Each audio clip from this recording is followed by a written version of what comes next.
Well, we're going to continue in Mark today with our series, working our way through the Gospel of Mark. We're in chapter 9.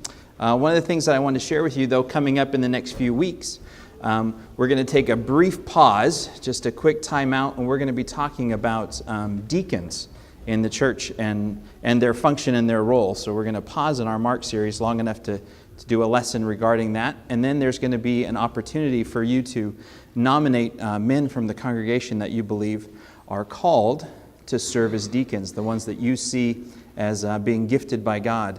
And the elders have been working on trying to identify all the different tasks and responsibilities that we need somebody to be in charge of and leading. And so that process is going to happen probably in the month of March. I'm not exactly sure how long that's going to take, but the elders will sort of lead through that and figure out that process for us. So we have that to look forward to in the next few weeks. But this morning, we're in Mark chapter 9, which has two of my favorite Jesus stories in it. Although I'm always telling my students the chapters and verses are not ordained. They weren't written down there. It's not like Mark said, and number 9, and started on. And there's a little hiccup, I think. I wish I could talk to the guy who did put the numbers and verses in, the chapter identification, because he separates at the end of chapter 8 one verse that begins with and apparently he didn't go to the same class that I went to, because and means that it's attached to something else, which typically is at the beginning. So this week we're starting in Mark chapter 9, verse 2, because verse 1 is related to what we looked at last week, where Jesus talks to his disciples and asks them who he is, and they identify him as the Christ. And that section goes through chapter 9, verse 1.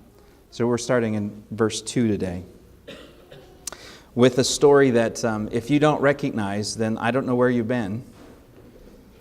It's one of the most famous. The story that follows it immediately is famous as well. Whether Mark meant for us to keep them attached to each other, I don't know. But I do know that they happen right in sequence. Matthew, Mark, and Luke all tell us these two stories. And so there's great significance here. After 6 days, Jesus took Peter, James, and John with him and led them up a high mountain where they were all alone. There he was transfigured before them. His clothes became dazzling white, whiter than anyone in the world could bleach them. And there appeared before them Elijah and Moses, who were talking with Jesus. Peter said to Jesus, "Rabbi, it is good for us to be here. Let us put up 3 shelters, one for you, one for Moses, and one for Elijah." He did not know what to say. They were so frightened. Then a cloud appeared and enveloped them, and a voice came from the cloud. "This is my son, whom I love. Listen to him." Suddenly, when they looked around, they no longer saw anyone with them except Jesus. As they were coming down the mountain, Jesus gave them orders not to tell anyone what they had seen until the Son of Man had risen from the dead. They kept the matter to themselves, discussing what rising from the dead meant. And they asked him, "Why do the teachers of the law say that Elijah must come first?" Jesus replied, "To be sure, Elijah does come first and restores all things. Why then is it written that the Son of Man must suffer much and be rejected? But I tell you, Elijah has come, and they have done to him everything they wished, just as it is written about him." When they came to the other disciples, they saw a large crowd around them and the teachers of the law arguing with them. As soon as all the people saw Jesus, they were overwhelmed with wonder and ran to greet him. "What are you arguing with them about?" he asked. A man in the crowd answered, "Teacher, I brought you my son who is possessed by a spirit that has robbed him of speech. Whenever it seizes him, it throws him to the ground. He foams at the mouth, gnashes his teeth, and becomes rigid. I asked your disciples to drive out the spirit, but they could not." "O unbelieving generation," Jesus replied, "how long shall I stay with you? How long shall I put up with you? Bring the boy to me." So they brought him. When the spirit saw Jesus, it immediately threw the boy into a convulsion. He fell to the ground and rolled around, foaming at the mouth. Jesus asked the boy's father, "How long has he been like this?" "From childhood," he answered. "It has often thrown him into fire or water to kill him. But if you can do anything, take pity on us and help us." "If you can," said Jesus, "everything is possible for him who believes." Immediately the boy's father exclaimed, "I do believe. Help me overcome my unbelief." When Jesus went to sleep. When Jesus saw that a crowd was running to the scene, he rebuked the evil spirit. "You deaf and mute spirit," he said, "I command you, come out of him and never enter him again." The spirit shrieked, convulsed him violently, and came out. The boy looked so much like a corpse that many said, "He's dead." But Jesus took him by the hand and lifted him to his feet, and he stood up.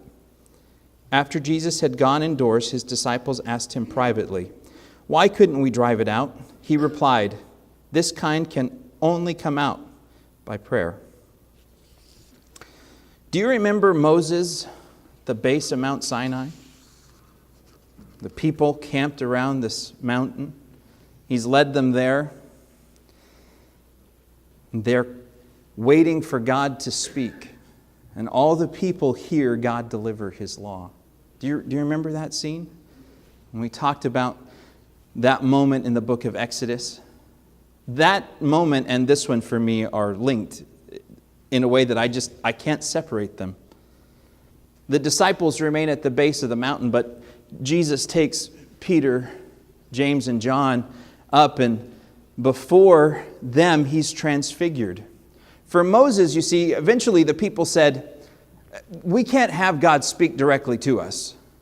You need to go up the mountain and talk to God. But don't let him talk to us anymore. Because if he speaks to us, we'll die." And so Moses becomes this intermediary. And the time that Moses spends in the presence of God, as God speaks to him, his face begins to glow. Do you remember that? And he would come off the mountain. And so not only now do these people not want to hear directly from God, they have another problem now, don't they? They're like, "We don't really want to look at you after you've been in the presence of God. You're radiating God's glory, and we don't think we can survive in that presence." And so they made Moses wear a veil. Whenever Moses was in the presence of God, he would radiate that glow. But the longer he was away from God, the glow would fade. Do you remember that? If you had good Bible Sunday school teachers, then you should know that story really well. This scene is like that, except I have to make sure to point out it's completely different.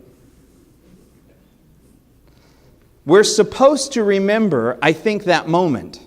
I think it's why Mark writes the words, "took them up a high mountain." I have to tell you, in the area they were, there are no high mountains. That's one of the reasons I'm pretty sure Peter's telling this story, because it's another fisherman's tale. It was a high mountain. It was like this big. Because they didn't have high mountains, not like we look out and see this beautiful mountain. But the imagery that's there is for us to see that connection. And Peter, James, and John see this scene, but the text tells us very clearly they are alone with Jesus. He's not radiating the glow from God. He is the radiance of God. Very different. And we're supposed to take note of that. Jesus isn't like the moon reflecting the light of the sun. He is the sun. He is the radiance of God. And so before them, this reality of the radiant nature of God is displayed. And then Moses and Elijah come. And they have this moment. And I think this is another one of those times where Peter's telling Mark the story, because, see, in parentheses it says, he didn't know what to say. They were so frightened. And I can almost see Peter telling Mark, I had no idea what to say. And I just blurted out. Because this scene is so remarkable, so amazing, because the power of God is seen in Jesus. It's like the veil is lifted for a moment. And Peter, James, and John aren't seeing this flesh human being, child of Mary. They're seeing God. And it's remarkable. John, later in his life, will write some words almost 50 or more years after this moment. And he does a much better job of interpreting what he saw than I can. Because he writes, "For the law was given through Moses. Grace and truth came through Jesus Christ. No one has ever seen God, but God, the one and only, who is at the Father's side, has made him known." I don't know if John's trying to interpret this transfiguration for me, but in these two short verses, he does. The law came through Moses, and the prophets begged people to listen to the law of God.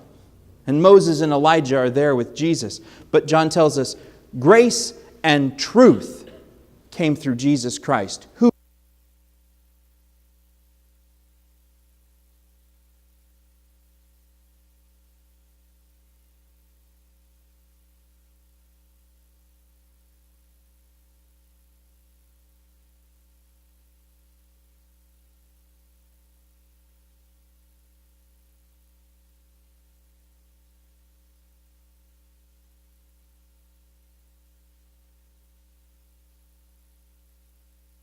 Father, He's Son, and one. And He's begging us to understand this reality that Jesus puts on display. That God is revealed. In that moment, when Peter's trying to figure out the scene, the Father's voice, the throne room of heaven, speaks and says, "Listen to my Son." My mic not working? My mic's not working? I sound plenty loud. I don't know. I can get louder. Okay. Steve wants me to preach today. My guess is my battery's died. Yep. That's too bad because this is a good sermon. And it should be recorded. So David's going to go steal some batteries.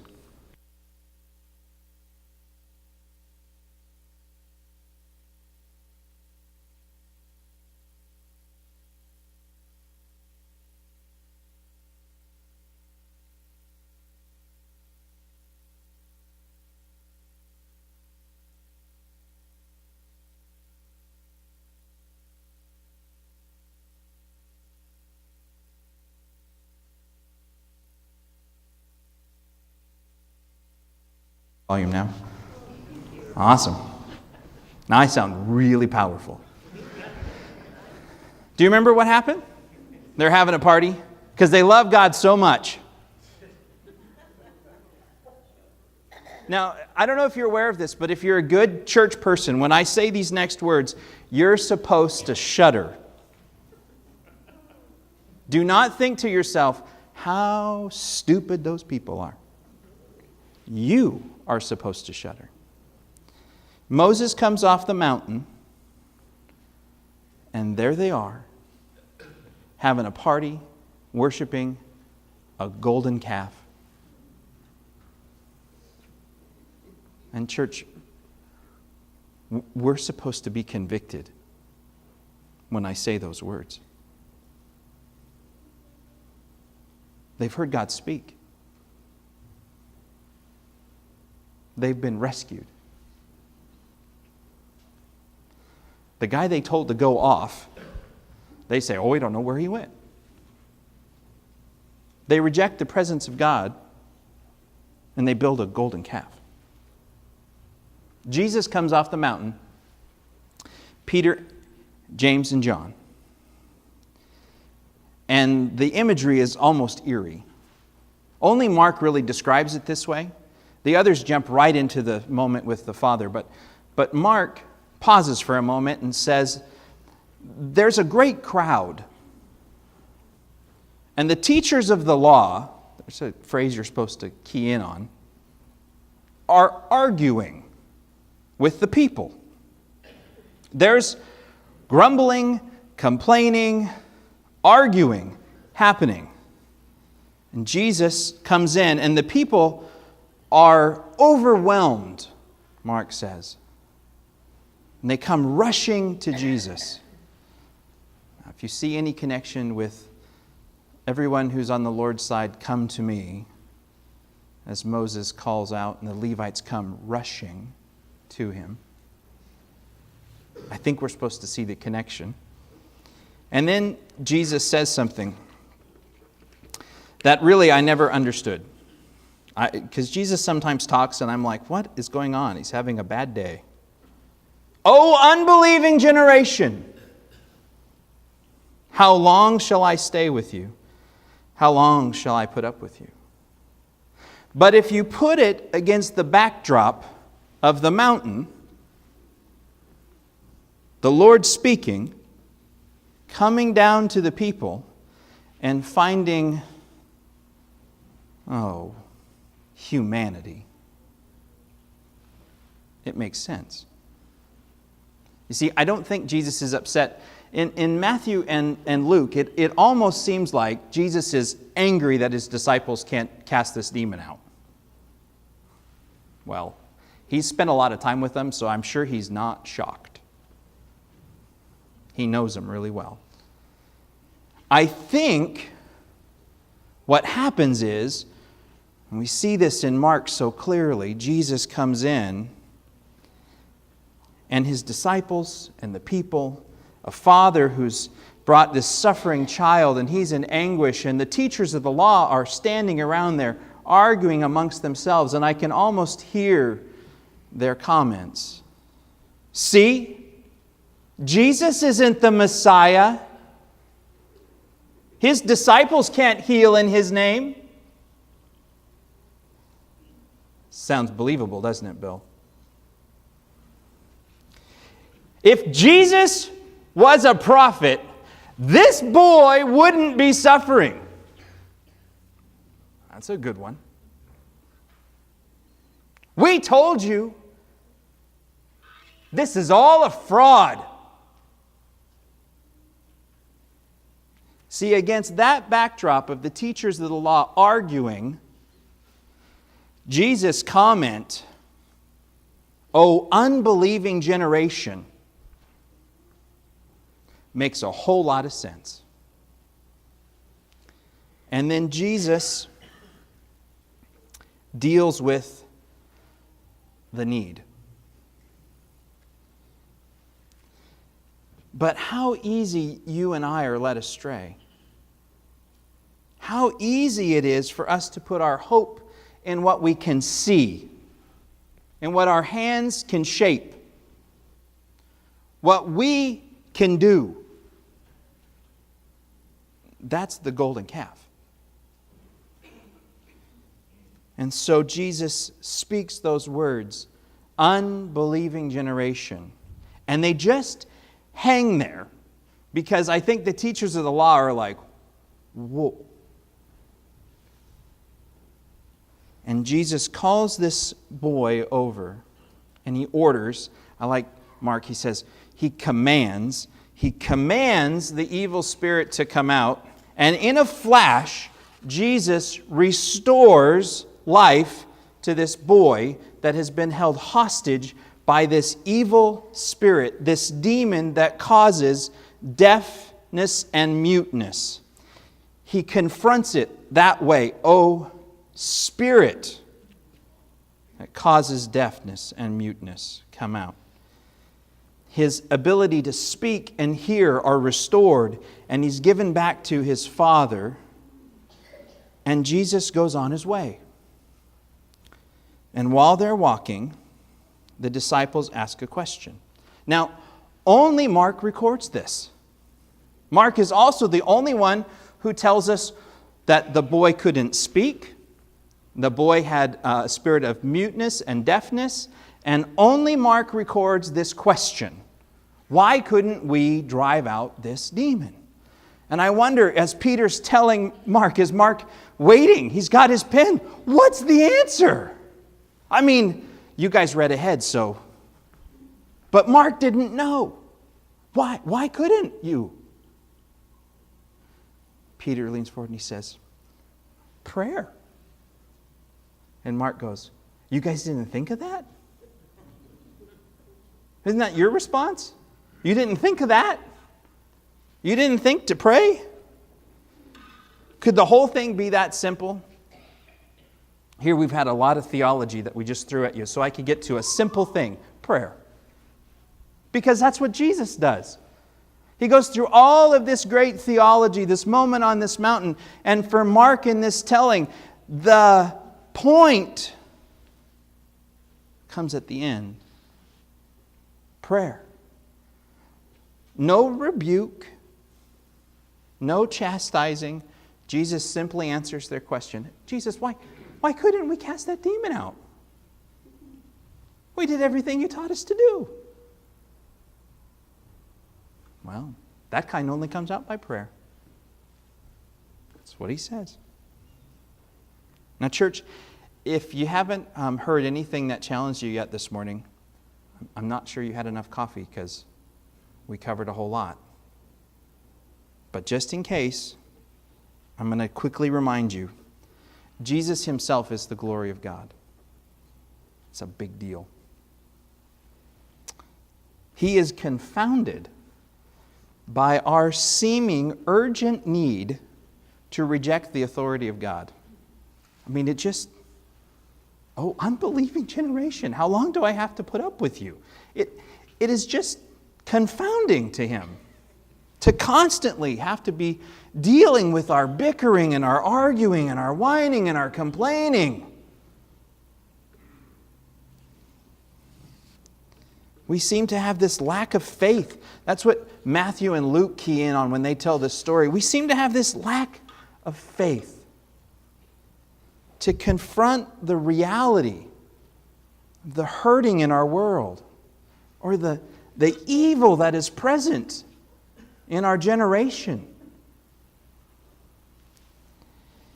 To confront the destruction that is sown.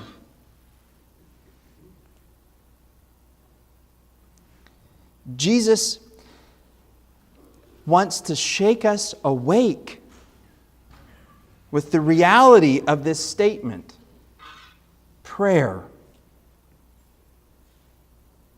Prayer. This kind only comes out with prayer. And I'm afraid that we may be becoming guilty, or maybe we already are, of allowing a spirit of deafness and muteness to drive us out of the prayer business. Have you ever thought of that? Prayer has the power to change the circumstances of those around us. Do you believe that? So are you quick to pray? Or do you offer wise counsel and advice? I think that you should. Because see, if you're not careful, you begin shaping a golden calf. Is it still there? It's okay. I'm mostly done, and you'll know the song that Bill's going to sing. We allow ourselves to get caught not speaking, not praying. Only Mark, I want to remind you, records spirit of deafness and muteness and prayer in this encounter. It's the only place that we see it. I'm afraid that we have allowed ourselves to also be convinced that prayer isn't about listening. I'm convinced that prayer is more about listening than it is speaking. Do you know why I think that? Because Romans tells us that it is the Spirit Himself within us that cries out. Does that sound biblical to you, Terry?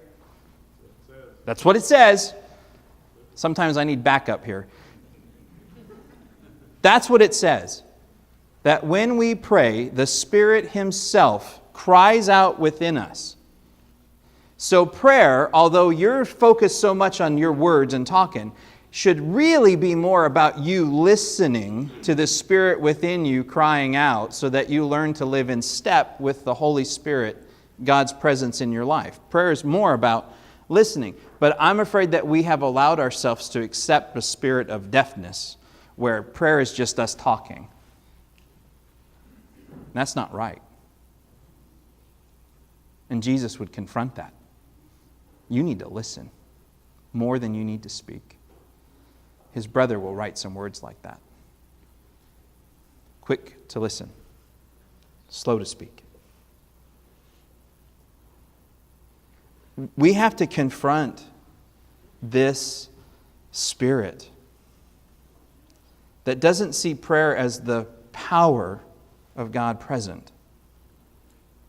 Because it really is. Inside you and outside, that's what prayer is. Prayer is the ability to change the circumstances because we pray that things would become in conformity with the will of God.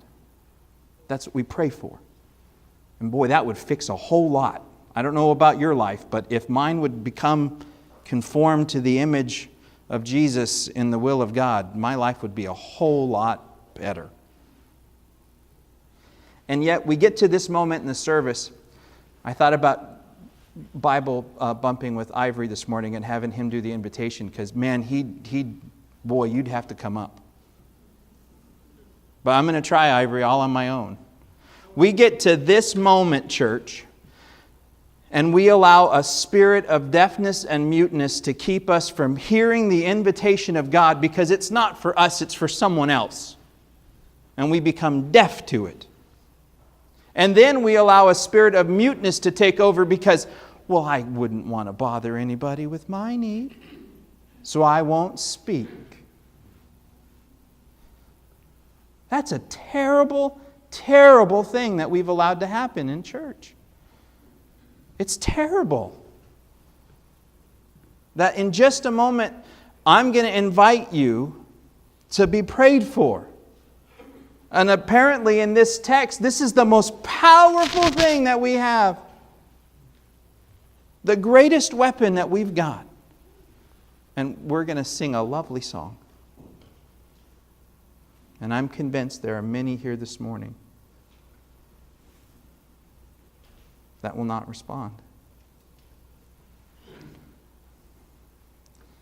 And I don't want to end that way today. Because Jesus doesn't want to have to say, unbelieving generation. He wants to say, well done, good and faithful servant. And whatever is stopping you from experiencing the life that He wants you to have, He wants you to pray that God would change it. And I don't know if it's big or little. It doesn't matter. If Theo wants to come up here and ask us to pray that he gets a new puppy, I'm fine with that prayer request. Carrie might not be, but I am. And I'm fine if somebody comes up here and says, I need you to pray for my marriage.